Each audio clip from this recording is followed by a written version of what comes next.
Alors passons maintenant à ce que veut dire à définir ce que c'est une transformation d'un système. Un système subit une transformation lorsqu'il passe d'un état d'équilibre initial à un état d'équilibre final.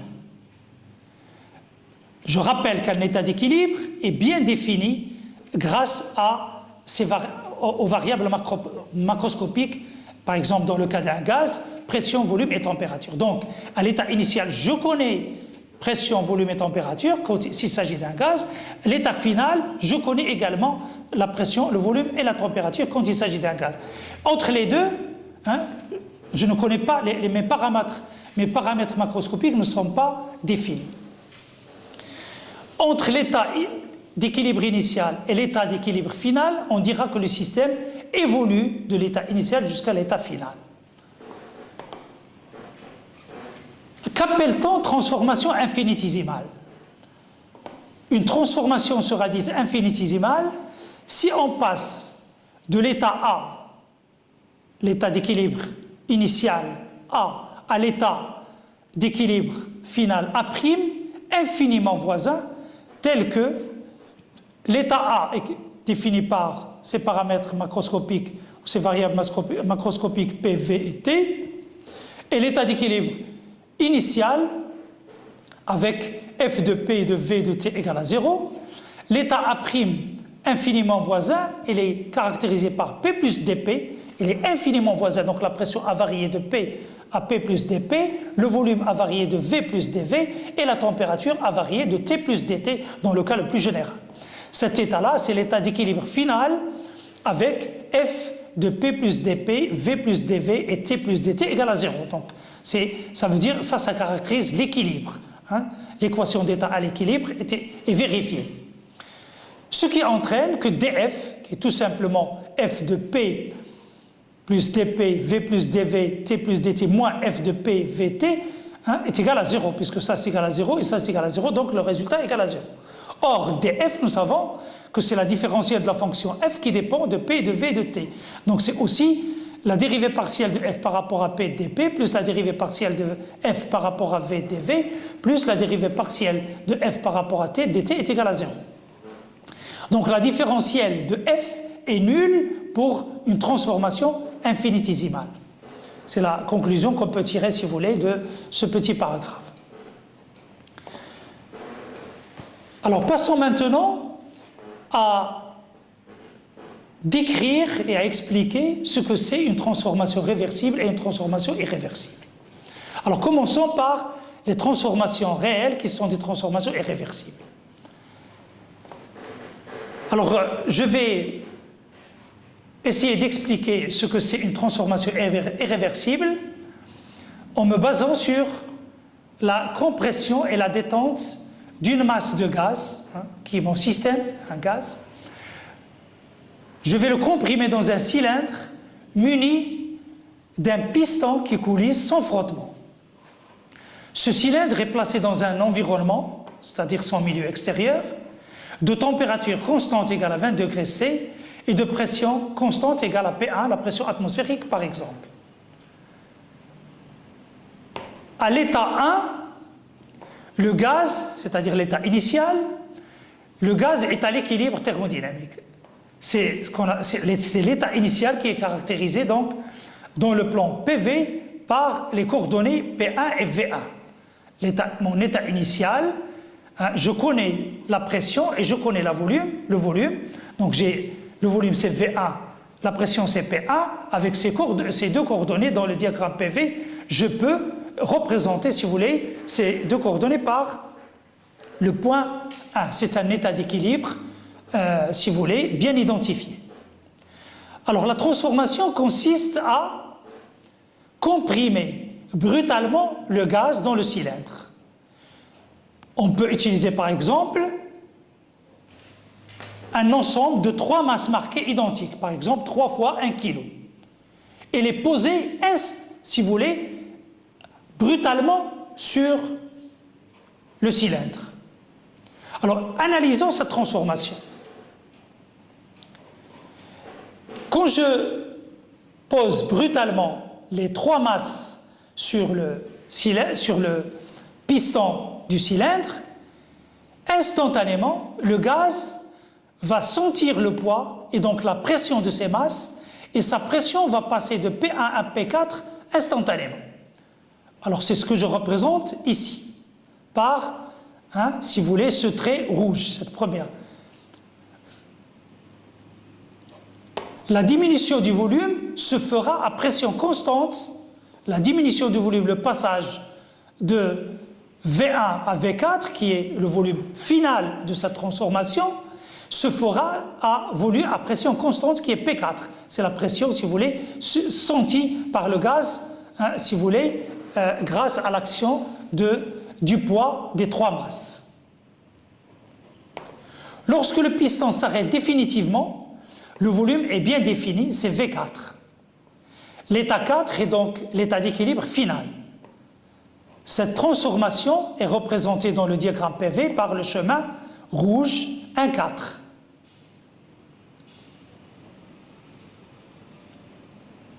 Analysons maintenant la transformation inverse. Je vais enlever de manière brutale les trois masses ensemble. Alors je vais considérer l'état 4 comme état d'équilibre initial de ma transformation. Alors donc mon état initial est caractérisé par les coordonnées P4, V4, que j'ai représentées ici dans ce diagramme-là. Mon état initial c'est ici. Et je vais enlever, tout d'un coup, brutalement, les trois masses. Instantanément, une fois que les masses sont retirées, instantanément, le gaz va se mettre à la pression extérieure qui est P1. Donc, il va passer de la pression P4 à P1 instantanément, pratiquement au volume V4. L'augmentation du volume se fera à pression constante P1. C'est la pression extérieure ici, pour aller à V1. Donc, cette nouvelle transformation sera représentée par le chemin rouge 4,1. Alors, commentaire sur ces deux transformations, si vous voulez, qui composent la transformation que je viens de faire, qui est la compression et la détente brutale du gaz. Bien que nous sommes partis de l'état 1 en comprimant le gaz et nous sommes retournés au même état 1, en détendant le gaz, les chemins qui représentent ces deux transformations ne sont pas identiques. Cette transformation est dite irréversible. Je ne suis pas retourné de l'état 4 à l'état 1 en passant par le même chemin. Donc le fait que je ne suis pas retourné par le même chemin, donc on qualifiera cette transformation de transformation irréversible.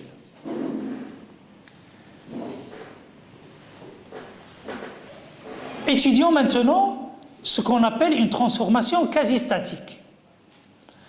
Alors ce que je vais faire, c'est au lieu de poser brutalement les trois masses ensemble, je vais poser une à une les trois masses. Je vais poser d'abord la première masse, ensuite la deuxième, et attendre bien sûr la première masse et attendre l'équilibre. Une fois l'équilibre atteint, je vais poser la deuxième masse, je vais attendre l'équilibre, et enfin je vais poser la troisième pour arriver à l'état final qui est l'état 4 de tout à l'heure. Alors si je fais ça, voilà ce que je vais obtenir. Je vais passer de l'état 1, que j'appelle l'état initial A. J'avais un volume V1, une pression P1. J'ai posé la première masse. Je suis donc, une fois que je pose la première masse, donc la pression passe de P1 à une pression P2 et le volume diminue à une pression constante qui est P2 pour arriver à V2. Une fois que je suis dans cet état-là, je vais poser la deuxième masse. Je vais donc suivre un chemin identique au chemin précédent qui me ramène à cet état-là. Et une fois que je pose la troisième masse, je vais suivre un chemin identique au précédent pour arriver à l'état 4. Alors c'est, si vous voulez, ce chemin-là, le chemin en pointillé du haut, là, il représente, si vous voulez, c'est cette succession de transformations que vous avez ici sur la figure. Alors si je fais le retour, alors le retour, je vais enlever une à une les masses. Et donc je vais passer de cet état, l'état 4 à l'état 1. Alors si je fais ça, eh bien, je vais revenir par un chemin. Ici, je vais revenir à l'état, si vous voulez, cet état intermédiaire, je vais la rejoindre. Je vais ici, je ne vais pas passer par le même, je vais rejoindre cet état d'équilibre. Et ici, je vais revenir à l'état initial. Alors finalement, ici, en faisant, si vous voulez, ce TP, si vous voulez, cette expérience-là, j'ai créé deux états d'équilibre intermédiaire entre l'état initial et l'état final. Alors imaginez maintenant que la transformation entre l'état initial et l'état final soit formée d'une suite d'états d'équilibre très proches ou très rapprochés les unes des autres. Imaginons qu'au lieu de poser des masses de 1 kg, on va poser par exemple des masses de 500 grammes. Alors je vais créer 5, au lieu de 2 états d'équilibre, je vais créer, si vous voulez, 5 états d'équilibre. Si je divise par 4, je vais créer, si vous voulez, plus d'états d'équilibre. Alors imaginons, à la limite, on va poser tout de suite le raisonnement à la fin, imaginons par exemple que je vais poser, si vous voulez, je vais poser l'équivalent de cette masse sous forme de grains de sable, une à une. Vous imaginez que ça va me prendre beaucoup de temps. Ça va, si vous voulez, la transformation sera très très lente. Mais le résultat sera une infinité d'états d'équilibre intermédiaire entre l'état initial et l'état final. Alors ce genre de transformation trop lente est qualifié de transformation quasi statique. Bien sûr, entre chaque état d'équilibre et la suivante, il y a du vide. Et le fait qu'il y ait du vide, je ne peux pas retourner entre deux états d'équilibre par le même chemin. Donc j'ai la possibilité de trouver plusieurs chemins pour connecter, si vous voulez, deux états d'équilibre, si vous voulez, voisins. Alors, si les différents états d'équilibre intermédiaires de la transformation quasi-statique sont infiniment proches les uns des autres, de telle sorte que la suite d'états d'équilibre devienne continue, alors à ce moment-là, la transformation AB entre l'état initial et l'état final peut être représentée dans le plan PV par une courbe. Alors, comme le présente la figure suivante. Alors, dans ce cas-là, si j'ai une courbe, la transformation est dite réversible. Parce que je peux aller de A vers B et revenir de B vers A par le même chemin. Je n'ai pas, si vous voulez, de vide entre les états d'équilibre intermédiaires. Donc, la transformation irréversible, c'est une transformation idéale qui n'existe pas. Donc, on peut, si vous voulez, qualifier une transformation casistique comme étant une transformation réversible. Généralement, dans les exercices, on traite les transformations quasi-statiques comme étant des transformations réversibles pour pouvoir résoudre les problèmes, si vous voulez, en thermodynamique. Alors, les différentes représentations qu'on peut trouver, si vous voulez, dans les ouvrages de thermodynamique sont, si vous voulez, les suivantes. Si la courbe est continue, ça veut dire que la transformation est réversible. Si la courbe est discrète, si elle est en pointillé, la transformation veut dire que, si vous voulez, la courbe représente une transformation irréversible. Passons maintenant à définir ce que c'est le travail des forces de pression en thermodynamique. Je vais considérer l'exemple d'un cylindre qui contient un gaz fermé par un piston qui peut coulisser sans frottement. Voilà le cylindre, le gaz c'est la partie orange et le piston il est en noir, avec un moyen, si vous voulez, pour pouvoir le déplacer, le faire coulisser donc à l'intérieur du cylindre. Alors, imaginons que j'exerce une force, imaginez la position initiale du piston, elle est ici, sur la partie grise. Alors, si j'exerce une force, je vais comprimer le gaz et faire déplacer le piston de la distance dl. Alors, on remarque ici que le dl et la force, si vous voulez, sont dans le même sens et dans la même direction et le même sens. Alors l'expression du travail qui correspond à ce déplacement, c'est tout simplement dW égale la force extérieure fois dL. Si je considère S comme la section du piston, c'est-à-dire la surface de ce piston-là, je peux écrire l'expression du travail comme la force extérieure divisée par la surface, multipliée par la surface fois dL. Or, la surface fois dL, cette surface fois dL n'est autre que le volume, si vous voulez, qui correspond au déplacement dL, c'est-à-dire un dV. Et la force sur le rapport de la force par la surface n'est autre que la pression. C'est la définition même de la pression, c'est la force par unité de surface. Donc dW s'écrira donc P extérieur, c'est la pression qui correspond à la force extérieure, fois dV, fois la variation du volume, si vous voulez, sur lequel nous avons comprimé le gaz.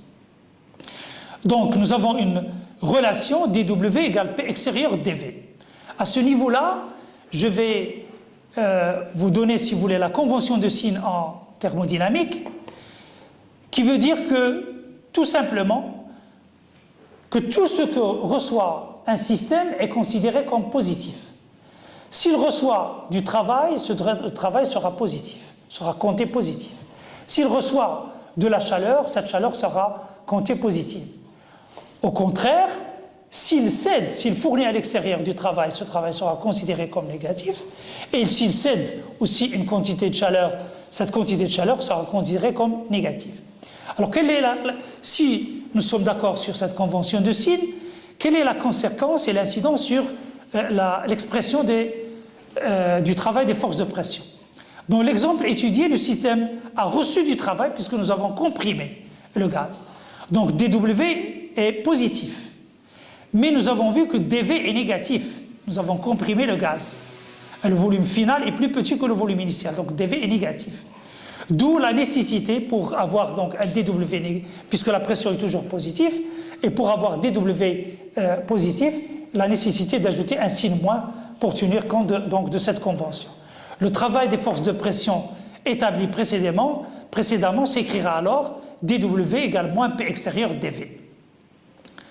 Cette formule se généralise à un travail élémentaire de force de pression quelconque pour n'importe quel système. Expression des formes différentielles dW et dQ. Alors, le travail élémentaire s'écrit dW égale moins P extérieur dV, donc nous reconnaissons ici une forme différentielle, c'est moins P dV. Rappelez-vous que nous avons écrit plusieurs formes différentielles, en particulier à deux dimensions, AdX plus BDY par une forme différentielle dW, telle que AdX plus BDY. Ici, nous avons une forme différentielle très simple, moins P extérieur dV. C'est donc, sachant que l'équation d'état du gaz à l'équilibre thermodynamique est donnée par cette relation F de P de V et de T égale à 0, et sachant que dans le cas d'un gaz, puisque c'est un corps pur, si vous voulez, à l'état gazeux, si vous voulez, j'ai besoin uniquement de deux variables pour représenter, si vous voulez, son état d'équilibre thermodynamique. Alors, selon le choix des variables indépendantes, dW aura une forme différentielle, différente selon, si vous voulez, le choix des variables indépendantes, comme je viens de le dire. Alors, si je choisis comme couple de variables indépendantes T et V, donc je peux écrire dW comme 0 fois dt moins PdV, puisque dW égale moins PdV.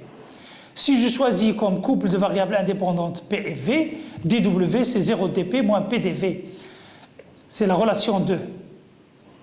Et si je choisis comme couple de variables indépendantes la pression et la température, dW égale AdP plus BdT, c'est la formule 3. Avec le choix du couple de variables indépendantes P et T, on a V qui dépend de P et de T.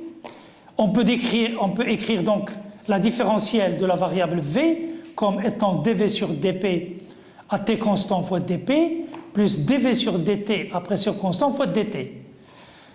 Je remplace dv par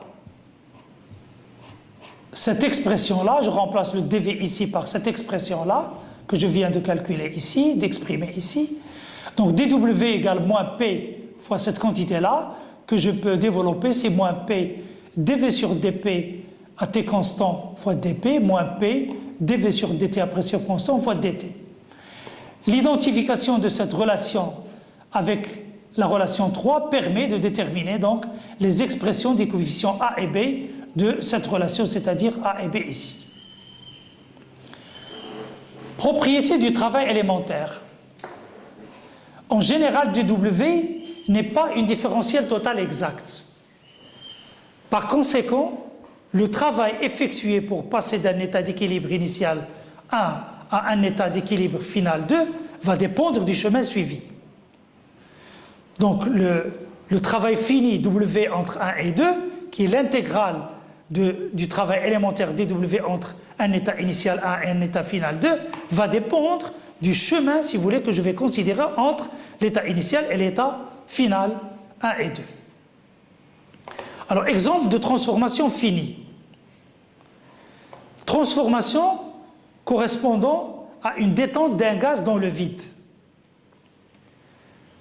Alors, rappelons que dans le vide, il n'y a pas de particules. Donc la pression du vide, elle est identiquement nulle. Là, puisque le gaz va se détendre si vous voulez, dans le vide, la pression du vide constitue la pression extérieure, elle est égale à 0. Donc dW qui égale moins P extérieur fois dV, elle est identiquement nulle. Et le travail fini de la transformation, c'est l'intégrale entre 1 et 2 de dW, elle est aussi égale à 0. C'est une sommation, donc elle est égale à 0 dans ce cas-là. Qu'en est-il pour la détente d'un gaz dans l'atmosphère? Cette fois-ci, la détente du gaz se fait dans l'atmosphère. Donc la pression extérieure est égale à la pression atmosphérique. dW égale à moins P extérieur dV. Et si je veux calculer le travail fini entre un état initial et un état final, je vais intégrer donc cette expression-là. Comme la pression extérieure est égale à la pression atmosphérique qui est une constante, je peux la faire sortir de l'intégrale. Et donc, je vais obtenir tout simplement moins P atmosphère facteur de V2 moins V1, c'est-à-dire le volume final de la transformation, moins le volume final, si vous voulez, que le gaz avait à l'état initial. Comme V2 est supérieur à V1, puisqu'il s'agit d'une détente, dans ce cas-là, W est négatif. Dans une détente, le gaz fournit du travail à l'extérieur, c'est normal que le travail soit négatif. Alors, qu'en est-il pour une transformation finie et réversible? Je rappelle que réversible veut dire une succession d'états d'équilibre, une infinité d'états d'équilibre qui se suivent les uns à la suite des autres. Alors, l'équilibre mécanique exige que la pression extérieure soit égale à la pression du système que je vais appeler P. Donc dW, l'expression des forces de pression dW qui est égale à moins P extérieur dV, puisque je considère une transformation réversible, donc c'est moins P dV.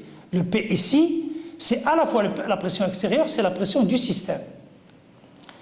Dans ce cas, il faut connaître la relation qui existe entre P, V et T. Autrement dit, il faut connaître l'équation d'état du système étudié, c'est-à-dire F de P de V de T égale à 0. Si je considère un gaz parfait, donc je connais cette équation d'état, c'est PV égale nRT. Donc P égale nRT sur V. Donc dW, c'est tout simplement moins nRT dV sur V. Si je veux calculer le travail fini entre un état initial et un état final, j'intègre cette expression du travail élémentaire entre l'état 1 et l'état 2, c'est-à-dire en faisant sortir les constantes, c'est moins NR, somme entre 1 et 2 de T dV sur V. Alors ici, j'ai deux variables, la température et le volume, ainsi sous le signe intégral. À ce niveau, il va falloir préciser le type de transformation. Supposons que la transformation se fait à température constante. Rappelons qu'il s'agit d'une transformation réversible. Si la transformation de plus est constante, si la température de plus est constante, il s'agit donc d'une transformation isotherme. Dans ce cas-là, je peux faire sortir la température. Donc W réversible, c'est moins nRT, somme entre 1 et 2 dV sur V, et cette relation, si vous voulez, se calcule facilement. W réversible égale nRT log de V1 sur V2. Supposons que la transformation se fait maintenant à pression constante. Donc, dans ce cas, la transformation est isobare. dW s'écrit moins P extérieur dV égale moins P dV. Comme la pression est constante, sachant que la pression du système égale la pression extérieure égale à P, rappelons que nous sommes en présence d'une transformation réversible, donc l'équilibre mécanique est toujours exigé, donc P extérieur égale P du système. dW égale moins P dV implique donc que W, le travail fini entre l'état initial 1 et l'état final 2, c'est l'intégrale entre 1 et 2 de moins P dV. P étant constante, je la sors de l'intégrale, et donc le résultat c'est très simple, moins P V2 moins V1. Donc le travail réversible c'est moins P extérieur V2 moins V1. Comparant les résultats de J, de la partie détente d'un gaz dans l'atmosphère, qui est une transformation irréversible, et celui d'une transformation réversible isobare. On constate que les deux travaux sont identiques. Le travail irréversible, c'est moins P extérieur V2 moins V1, et il est égal au travail réversible qui est égal moins P extérieur V2 moins V1. Alors, dans ce cas particulier, on trouve le même travail par deux chemins différents. Ceci ne veut pas dire que ce travail-là, dW, le travail élémentaire, c'est-à-dire cette forme différentielle, est une différentielle totale exacte. Il s'agit d'un cas particulier, donc faites attention. Le travail, si vous voulez, la forme différentielle travail n'est pas une différentielle totale exacte dans le cas le plus général. Remarque, la pression et le volume sont des coordonnées qu'on utilise souvent en thermodynamique. Elles sont appelées coordonnées de Clapeyron. Et le plan PV s'appelle diagramme de Clapeyron. Dans ce diagramme, on peut facilement reconnaître le signe du travail, si vous voulez, effectué, si vous voulez, au cours d'une transformation. Alors, essayons de voir sur les schémas suivants le signe du travail W dans le diagramme PV. Alors sur ce schéma-là, la transformation se fait entre l'état où le volume V1 est supérieur à V2. Donc le delta V est négatif. Dans ce cas-là, si vous voulez, le travail qui est tout simplement l'air assuré entre la courbe et l'axe des abscisses qui est l'axe des volumes, ce travail-là est positif. Pourquoi? Parce que delta V est négatif tout simplement. Par contre, si la transformation se fait dans le sens inverse, c'est-à-dire si delta V est positif, je vais de V1 à V2 avec delta V positif, alors le travail là, le fait que delta V est positif, le travail entre 1 et 2, il est négatif. Nous avons vu donc, nous avons fait un commentaire sur l'expression de la forme différentielle dW, du travail élémentaire. Nous allons essayer aussi de voir toutes les remarques qu'on peut faire sur l'expression ou les différentes expressions des formes différentielles de la quantité de chaleur dQ. Soit un fluide, qui peut être un liquide ou un gaz, dont l'état d'équilibre est décrit par les trois variables, pression, volume et température, telles que F de P et de V de T égale à 0, c'est-à-dire l'équation d'état du système qui relie P, V de T est vérifiée à l'état d'équilibre thermodynamique, et supposons que ce fluide subit une transformation infinitésimale, réversible, faisant varier ces variables d'état de P à P plus dP, de V à V plus dV et de T à T plus dt. Alors selon le choix des variables indépendantes, l'expression dQ peut s'écrire comme dQ égale CV dt plus L dV, dans le cas où les variables indépendantes sont T et V, ou bien dQ égale CP dt plus H dP, si le couple de variables indépendantes choisi est T, P, et enfin la troisième expression de dQ égale lambda dP plus mu dV, si je choisis comme couple de variables indépendantes la pression et le volume. Quelques commentaires. Si je travaille à volume constant, alors dV est égal à 0. La relation 1 implique que dQ égale CV dt. Cela me permet de déterminer la quantité CV qui est tout simplement le rapport de dQ sur dt. Attention, ce n'est pas une dérivée.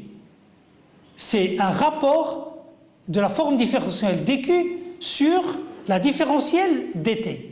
Ici, vous avez une forme différentielle et ici une différentielle, donc ce n'est pas une dérivée. CV définit donc ce qu'on appelle la chaleur spécifique molaire à volume constant, si dQ est décrite pour une mole. Si le dQ est décrit pour l'unité de masse, alors CV c'est la chaleur spécifique massique à volume constant. À pression constante, à partir de la relation 2, dQ égale CP dt. Et donc CP, tout simplement, c'est le rapport de dQ sur dt à pression constante. Alors ce rapport-là définit ce qu'on appelle la chaleur spécifique molaire à pression constante si dQ est décrite pour une mole, et la CP décrit la chaleur spécifique massique à pression constante si dQ est décrite pour l'unité de masse. Expérimentalement, on peut déterminer CV et CP, les autres coefficients sont déduits. Les autres coefficients sont H, lambda et mu. Pardon, sont L, H, lambda et mu. Alors, comment calculer les coefficients calorimétriques des expressions 1, 2 et 3 précédemment annoncées, telles que lambda, mu, en fonction des coefficients calorimétriques CP, CV, lambda et H. Lambda et mu sont les coefficients calorimétriques de l'expression 3 de dQ. Dans ce cas, les variables indépendantes sont la pression et le volume. Alors, pour faire ce calcul, je vais exprimer la différentielle de dt en fonction de P et de V, en fonction de ces variables indépendantes. Donc, comme T dépend de P et de V, c'est une fonction de P et de V, dt, c'est dt sur dP à volume constant fois dP, plus dt sur dV à pression constante fois dV. En utilisant la relation 1, il vient que dQ égale CV dt, donc CV fois dt, et dt c'est cette expression-là, donc c'est CV dt sur dP à volume constant dP, plus CV dt sur dV à pression constante dV, plus L dV.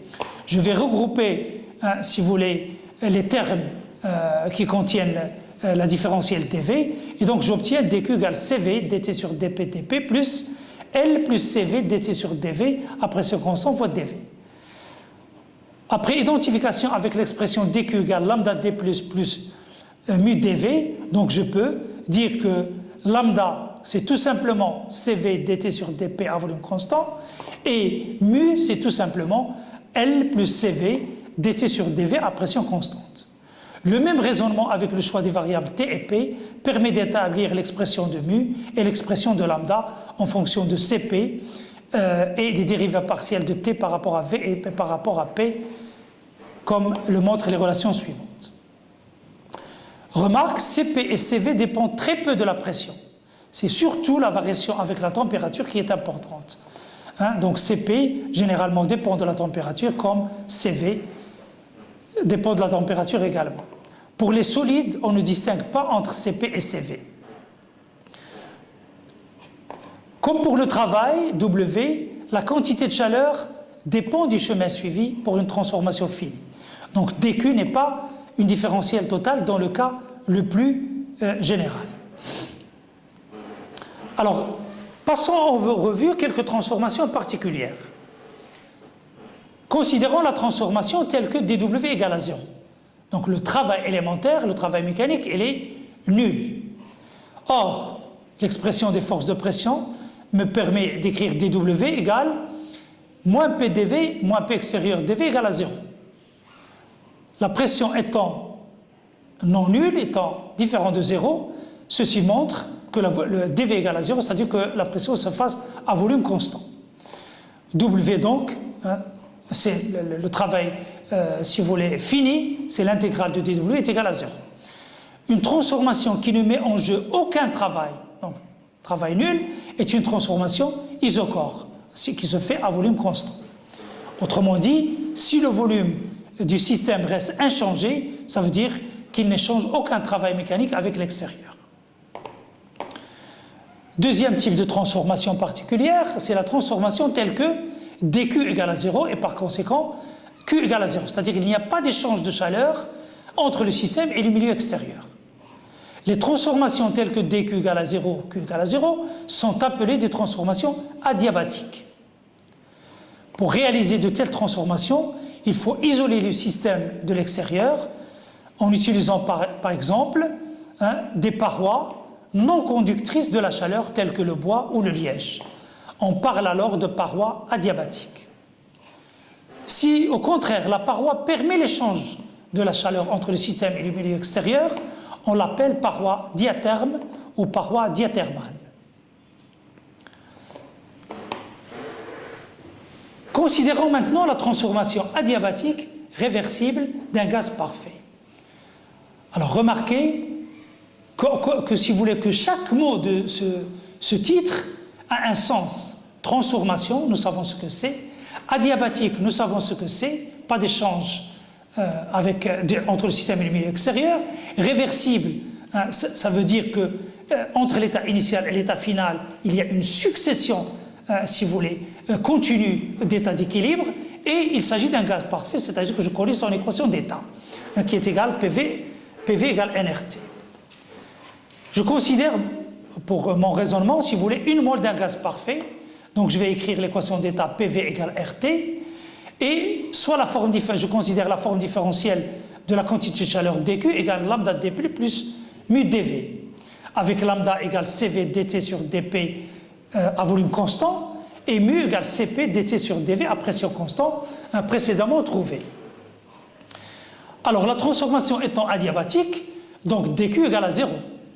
Donc en remplaçant lambda et mu par sa valeur, et en identifiant ça égal à 0, donc j'ai cette expression-là qui est égale à 0. Or, à partir de l'équation d'état du gaz parfait, PV égale à RT, la dérivée de T par rapport à V constant, c'est V sur R. Et la dérivée de T par rapport à V à P constant, c'est P sur R. Donc je remplace ces dérivées partielles-là par leur valeur, et donc cette équation-là s'écrit CV fois V sur R multiplié par dP plus Cp fois P sur R fois dV égale à 0. Finalement, je peux transformer cette équation pour qu'elle devienne, si vous voulez, s'écrive sur la forme Cp sur Cv fois dV sur V plus dP sur P égale à 0. Le rapport Cp sur Cv en thermodynamique, il est identifié à un rapport gamma, généralement supérieur à 1, avec gamma est une constante pour les gaz parfaits. Donc je peux écrire mon équation comme gamma dV sur V plus dP sur P égale à 0. Si j'intègre cette équation-là, je peux, si vous voulez, facilement trouver, si vous voulez, log de PV à la puissance gamma égale une constante. Autrement dit, PV à la puissance gamma égale constante. Alors donc, je suis parti pour décrire une transformation adiabatique réversible d'un gaz parfait. Alors, en utilisant ce bagage mathématique, j'arrive à caractériser une transformation adiabatique réversible d'un gaz parfait par une équation très simple qui est le produit de P fois V à la puissance gamma égale constante. Dans le diagramme de Clapeyron, c'est-à-dire volume et pression, les adiabatiques sont représentés par des hyperboles P égale constante sur V à la puissance gamma. Remarque, si P0, V0 caractérise un état d'équilibre initial connu, alors PV à la puissance gamma puisque est égal à constante, égal à P0 fois V0 à la puissance gamma, égale une constante. Donc cette constante-là, je peux la déterminer en connaissant tout simplement l'état, les paramètres ou les variables macroscopiques de l'état d'équilibre initial de mon système. Autre expression, des adiabatiques ou des transformations adiabatiques réversibles d'un gaz parfait. Tout à l'heure, l'équation que je viens d'établir, elle est en fonction de P et de V uniquement. Pourquoi? Parce que l'équation de départ de la forme différentielle dQ était en fonction des variables indépendantes P et V. Alors si maintenant je veux caractériser ce genre de transformation avec un autre couple de variables indépendantes telles que V et T, il suffit d'utiliser bien sûr cette équation-là de départ, utiliser l'équation des gaz parfaits PV égale RT, et remplacer par exemple P par sa valeur qui est RT sur V, la remplacer ici, et finalement j'ai RT sur V fois V à la puissance gamma, R étant qu'une constante, je peux la faire passer dans la constante de droite, et j'ai tout simplement une nouvelle équation caractéristique d'une adiabatique réversible d'un gaz parfait, c'est TV à la puissance gamma moins 1 égale constante. Alors si enfin je choisis le troisième couple de variables indépendantes qui sont la pression et la température, le même raisonnement conduit à l'équation, si vous voulez, suivante, T à la puissance gamma, P à la puissance 1 moins gamma égale constante. Quelques remarques sur les transformations adiabatiques. Si la quantité de chaleur est égale à 0, c'est-à-dire il n'y a pas d'échange de chaleur entre le système et le milieu extérieur. Ceci ne veut pas dire que la température du système reste constante. Au contraire, dans le cas général, la température du système varie au cours d'une transformation adiabatique. Donc attention, une transformation adiabatique ne veut pas dire que la température du système au cours de la transformation reste constante. C'est très important. Transformation isotherme réversible d'un gaz parfait.